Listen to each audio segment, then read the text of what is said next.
回来了啊！回来了啊！啥事没有，啥事没有啊！回来了，谢谢大家在过去的1个月对于我个人包括我们团队的整个关心支持，非常感谢大家啊！我知道，我就是真的很感谢大家啊！我直播的就知道，我一定不是贩卖焦虑的那一个。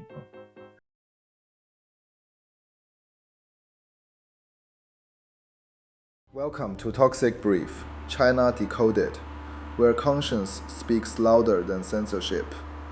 Before China's National Day, the Cyberspace Administration launched another wave of its so-called Qinglang operation, 3 consecutive bans in a row. Internet celebrities Lan Zhanfei, Zhang Xuefeng, and Hu Chenfeng were simultaneously erased from all major platforms. It didn't matter whether you flaunted wealth, licked the authorities' boots, or flirted with the edge of censorship. In the end, the iron fist of Operation Qinglang would come for you. The triple ban exploded across online discussions both in China and overseas. Many big influencers swore confidently, these people have crossed the party's red line. They've hit the iron wall. They'll never make a comeback. But only a month later, the slap in the face came fast. After Lan Zhanfei was unbanned on October 10th, Zhang Xuefeng was also released from his digital black room on the 22nd. Let's review how these 3 influencers crashed and burned. Flaunting wealth, Lan Zhanfei.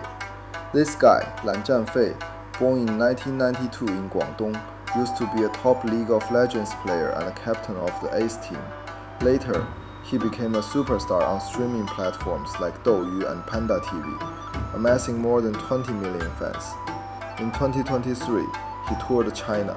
In 2024, he began a global trip, streaming from New York to Antarctica, traveling more diligently than the Ministry of Foreign Affairs.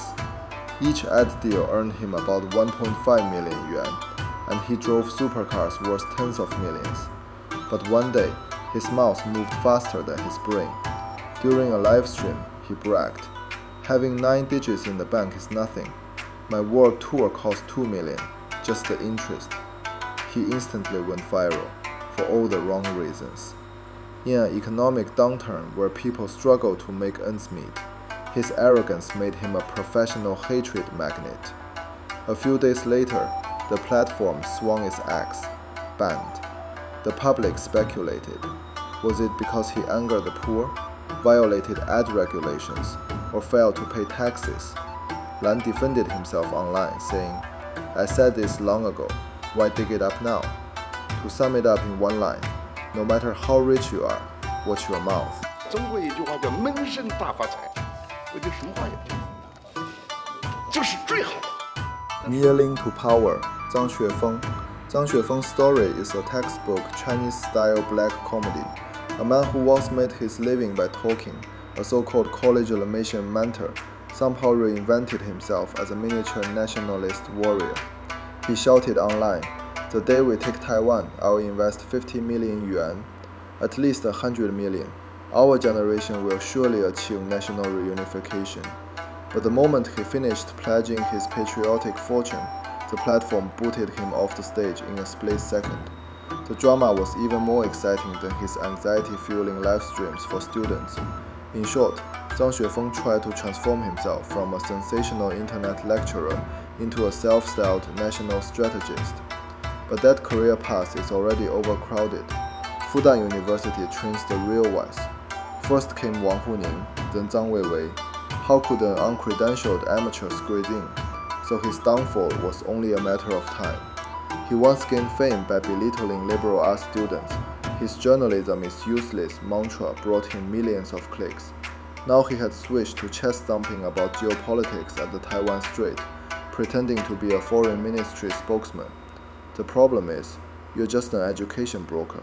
What business do you have lecturing on national strategy? That only creates trouble for the party. In China, bosses come in 2 kinds, those who pay taxes quietly and those who get investigated for them. The first kind keeps silent while secretly applying for immigration. The second kind ends up jumping off rooftops as collateral damage. Zhang wanted to be a third kind, the patriotic entrepreneur. The result, a well-deserved ban. Doing business in China means following the unspoken rule. Make money with your tail between your legs and stay out of ideology. If you want to show loyalty, you'd better have political connections, maybe a seat at the People's Congress. Otherwise, stay under the table while others feast. If you refuse, you'll end up being served as the dish itself. Zhang Xuefeng believed that praising the regime could earn him immunity. That's a childish political illusion. The system sees people like him as nothing more than barking dogs, noisy, disposable. With one flick of a switch, the platform muted him, and those underprivileged students he once vowed to save saw a bitter lesson instead.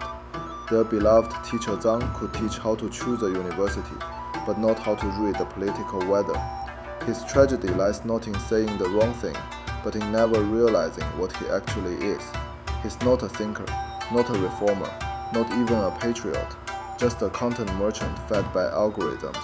The moment he forgets who owns the traffic, he loses even the qualification to be an influencer.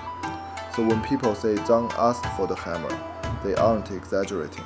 Now that he's been mercifully reinstated, his live streams sound far more cautious. It seems the socialist hammer still works. Crossing the line. Hu Chenfeng once again, China's internet has buried a truth teller in silence. Hu Chenfeng, an ordinary young man armed only with a smartphone, a voice, and a few sharp words, was completely erased from the digital world. Not just muted, but deleted. This wasn't a technical issue. It was the physical manifestation of political fear. One young man speaking truth out loud made the entire system uneasy. Many people scolded Hu Chenfeng, saying he blotted on himself, provoked division, or worshipped the West.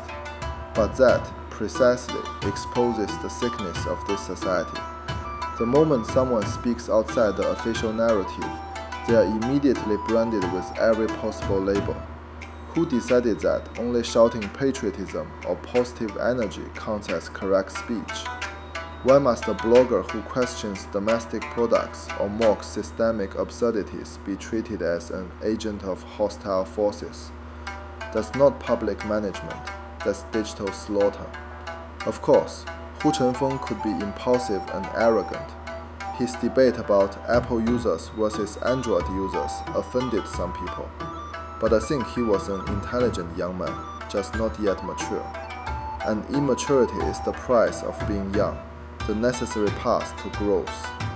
What truly rattled the authorities wasn't his consumerist banter, it was his satire, the mirror he held up to the regime's fake prosperity. He tested the purchasing power of the working class, mocked the hypocrisy of national confidence, and exposed the raw pain of China's lower classes. That alone was enough to hit a nerve.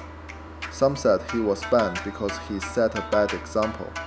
But what exactly is a good example? To praise in unison, to pretend happiness, to ignore poverty and injustice. The real corruption of morals doesn't come from people like Hu, but from the institutional stupidity that uses positive energy to cover real problems, and censorship to replace independent thought. A society that can no longer tolerate satire is already on the road to totalitarianism. You may disagree with Hu Chenfeng's opinions, but you cannot deny his right to speak.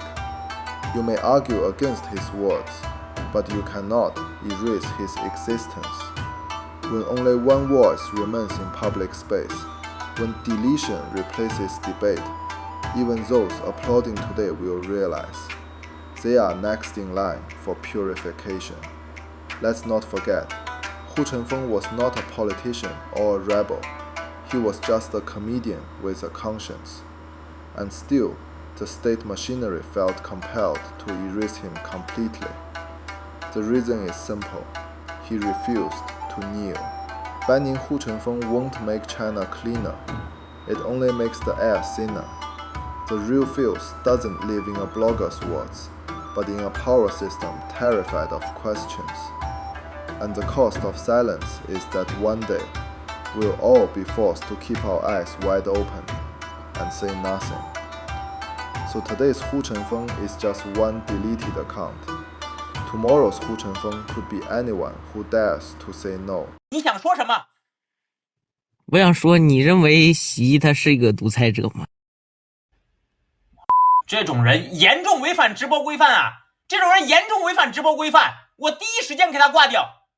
The boundary of speech in China, from Lan Zhanfei's luxury travel diaries to Zhang Xuefeng's patriotic declarations, to Hu Chenfeng's Apple versus Android debate. These influencers all spoke sharply, chasing traffic with unfiltered words. But that's not the real reason they were silenced. The real issue was that they touched what the system fears most, the right to define the narrative. Each of them, in their own way, competed with the party for control over public emotion. Lan Zhanfei's flamboyant wealth exposed the absurdity of the so-called work hard and get rich together slogan. Zhang Xuefeng's talk about education pierced the myth of equality and fairness that propaganda loves to promote. Hu Chenfeng's argument over phones revealed the anxiety of social class divisions. The emotions they stirred were not negative energy, but real pain, the kind that awakens people to think for themselves. And that, precisely, is what the Communist Party fears most. The CCP's logic is simple. Public opinion must be monophonic. Positive energy must have the party's voice over. Pessimism requires official authorization. Propaganda is a party monopoly. Any voice outside this control, left, right, rich, or poor, must be cleaned up under the label of Operation Qinglang. Meanwhile, figures like Zhang Weiwei remain safe. They perform the role of state-approved intellectuals, decorating the illusion of diversity of opinion. So when people ask, where exactly is the red line? The truth is, you'll never guess. You can't. Because the moment you try, the regime can strike you down at will. It's a game of arbitrary power. They can thunderbolt you out of nowhere, turning you into ashes for crossing an invisible line. They say, don't guess where the line is. We decided. If they want to move left, you'd better not go right. If they want to go south, you'd better not step west. If they pet the dog, don't you dare touch the chicken, because the party is the law. Particularly, the reinstatement of Zhang Xuefeng reveals a deep contradiction in the regime's thinking. For patriotic opportunists like him, the authorities both love and hate them. They love such people because they are loyal fools, members of the root class who wholeheartedly embrace the mindset of their rulers. When needed, they can be pushed to the front lines as enforcers or cannon fodder for the party.